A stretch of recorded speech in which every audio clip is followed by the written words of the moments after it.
अब बात बिहार के जमुई में सांप्रदायिक तनाव की। बिहार के जमुई में दो गुटों में झड़प के बाद तनाव फैल गया। इस मामले में 8 लोगों को हिरासत में लिया गया है और इस केस में 41 लोगों के खिलाफ एफआईआर रजिस्टर की गई। अफवाह पर लगाम लगाना। खबरों के मुताबिक कल जमुई जिले के झाझा प्रखंड के बलियाडीह गांव में मंदिर में हनुमान चालीसा का पाठ करने के बाद हिंदू स्वाभिमान संगठन और अखिल भारतीय विद्यार्थी परिषद के दल को लेकर पुलिस निकल रही थी। तभी बलियाडीह गांव में अचानक घर की छतों से हिंदू संगठनों के कार्यकर्ताओं पर ताबड़तोड़ पथराव हो गया, पत्थरबाजी हो गई। इसमें कई लोग जख्मी हो गए। इसी के बाद इलाके में तनाव पसर गया और अब पूरे छावनी में तब्दील हो चुका यह गांव। हनुमान चालीसा का पाठ किया गया मंदिर में जाकर। उसके बाद से बताया गया कि छतों के ऊपर से पत्थर फेंक दिए गए और चोटिल हो गए इसमें कई लोग।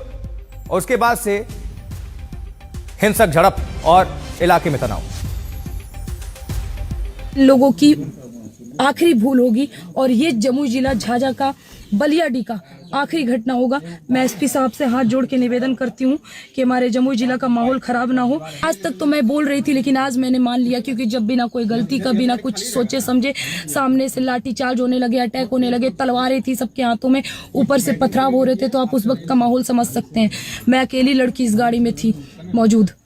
अब सोचिए उस समय का दृश्य क्या होगा। मैं लाइव आई थी ताकि लोगों को, शायद मुझे नहीं लगा मैं जीवित बच पाऊंगी, क्योंकि जिस प्रकार वो लोग कह रहे थे खुशबू पांडे को ढूंढो और जिंदा जला दो, तो मुझे नहीं लगता है कि मुझे ऐसा लगा था कि मैं जीवित बच पाऊंगी। लेकिन महादेव की कृपा से, श्री कृष्ण की कृपा से मैं जीवित बच गई।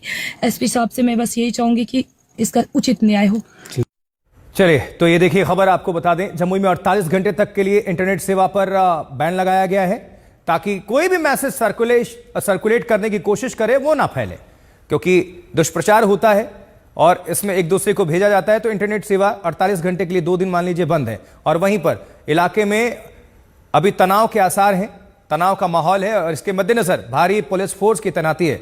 हम सीधे रुख कर लेंगे रोहित सिंह का। हमारे साथ हमारे संवाददाता जुड़ चुके हैं। रोहित, आखिर हनुमान चालीसा पाठ करने पर यह पत्थरबाजी क्यों हो गई और कैसे हो गई? पुलिस की भी मौजूदगी थी, साथ साथ वो भी जा रहे थे। कई कार्यकर्ता और पुलिसकर्मी इसमें जख्मी बताए जा रहे हैं। अब क्या है हालात?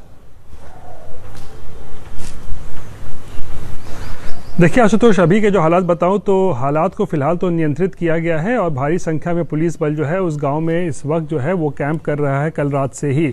लेकिन देखिए, इस बात का अंदेशा पुलिस को भी कल ही हो गया था कि जब कुछ हिंदू संगठनों ने हनुमान चालीसा का पाठ करने का जो है वो योजना बनाई थी, एक तरीके से कहें उनका जो इरादा था, और फिर पुलिस को एहसास था कि कुछ हो सकता है। इसी कारण से जिस वक्त मंदिर में हनुमान चालीसा का पाठ हो रहा था उस वक्त भी पुलिस जो है वहाँ मंदिर पर मौजूद थी। और जैसे ही हनुमान चालीसा का पाठ खत्म हुआ, पुलिस जो है एक तरीके से कहें तो उन हिंदू संगठनों को एस्कॉर्ट करते हुए जो है वहां से लेकर निकल रही थी। और तभी एक उस इलाके से जहां पर मस्जिद है, जहां पर तंग गली है, वहां से जब ये पूरे हिंदू संगठन के लोग निकल रहे थे पुलिस की मौजूदगी में, उसी दौरान आरोप लगाया गया कि छतों पर पहले से जो है वो पत्थर रखे हुए थे और अचानक से ये जो तमाम कार्यकर्ता थे हिंदू संगठन के, उन पर जो है वो पत्थरबाजी शुरू कर दी गई, जिसमें काफी सारे लोगों को जो है वो चोटें भी आई हैं। और इस घटना के बाद फिर आनन फानन में भारी संख्या में दल बल के साथ पुलिस प्रशासन के लोग पहुंचे हैं और उसके बाद स्थिति को नियंत्रित किया गया है। और आज इस पूरे मामले में जो है वो 2 एफआईआर भी जो है वो दर्ज किए गए हैं। एक एफआईआर हिंदू संगठनों के खिलाफ दर्ज किया गया है और दूसरा एफआईआर जो है वो मुस्लिम संगठनों के खिलाफ भी जो है वो दर्ज किया गया है। जी ठीक है रोहित, नजर बनाकर रखिएगा। दोबारा आपका हम रुख करेंगे।